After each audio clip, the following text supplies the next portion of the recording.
पार्थ पवारांनी शिवतीर्थ निवासस्थानी राज ठाकरेंची भेट घेतली। दोघांमध्ये 1 ते 1.5 तास चर्चा झाल्याची माहिती। चर्चेचा तपशील मात्र अद्याप गुलदस्त्यात।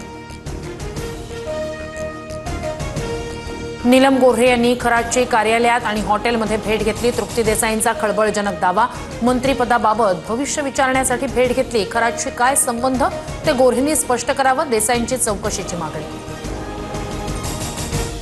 विधान परिषदेच्या उपसभापती नीलम गोऱ्हे यांची संध्याकाळी 5:30 वाजता पत्रकार परिषद। तृप्ती देसाईंच्या आरोपांवर उत्तर देणार गोऱ्हे। खरातच्या भक्त, देसाईंचा आरोप।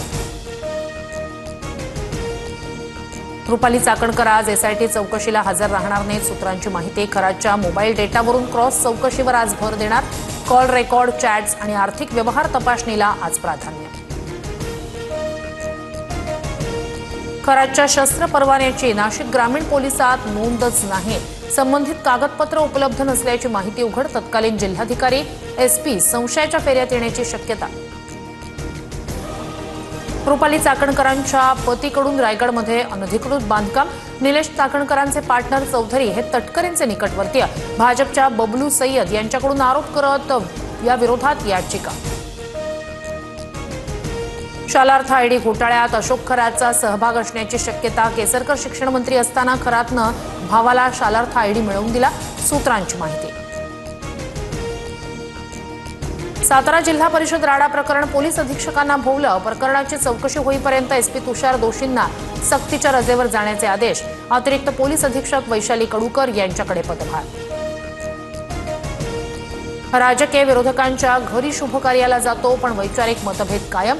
संजय राऊत यांची प्रतिक्रिया। मोहित कंबोज यांच्या मुलीच्या वाढदिवसाला आदित्य ठाकरेंची हजेरी। मनसे नेते अमित ठाकरे आज सोलापूर दौऱ्यावर। गारपिटीत नुकसान झालेल्या शेतकऱ्यांची भेट घेणार। खंडाळी पापरी गावातील नुकसानाची पाहणी करणार। एकनाथ खडसे आणि मुलगी शारदा खडसेंवर गुन्हा दाखल। कागदपत्रात खाडाखोड करून महार वतनाची जमीन खरेदी केल्याचा आरोप। आमदार चंद्रकांत पाटील यांनी अधिवेशनात केला होता मुद्दा उपस्थित। धार्मिक कामासाठी कुणीही मागणी केल्यास गॅस उपलब्ध करून देणार, मंत्री मंगल प्रभात लोढा यांचं वक्तव्य। तर एका कॅबिनेट मंत्र्याला गॅससाठी पत्र लिहावं लागणं चिंताजनक, सुप्रिया सुळेंची प्रतिक्रिया। लातूर, अमरावती आणि गडचिरोलीसह राज्यातील अनेक जिल्ह्यांमध्ये गॅस तुटवडा कायम। एजन्सी बाहेर तासनतास नागरिकांच्या रांगा। तर नांदेड आणि कोल्हापुरात एलपीजी साठा संपल्यानं पंप बंद करण्याची नामुष्की। ज्योतिबा मंदिरातील वादग्रस्त पुजाऱ्यांविरोधात परिते ग्रामस्थांचा कोल्हापुरात मूक मोर्चा।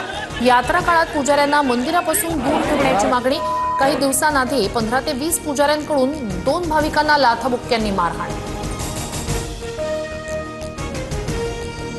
सोलापूरच्या करमाळ्यातून 10 दिवसात 5 महिला आणि तरुणी बेपत्ता। बेपत्ता महिलांबाबत माहिती मिळाल्यास तात्काळ कळवा, पोलीस प्रशासनाचं नागरिकांना आवाहन। मुंबईत विविध उत्पन्न गटातील तब्बल 2640 घरांसाठी म्हाडाकडून जाहिरात प्रसिद्ध। आजपासून ऑनलाईन अर्ज नोंदणी प्रक्रियेला सुरुवात। 15 मे रोजी संगणकीय सोडत निघणार।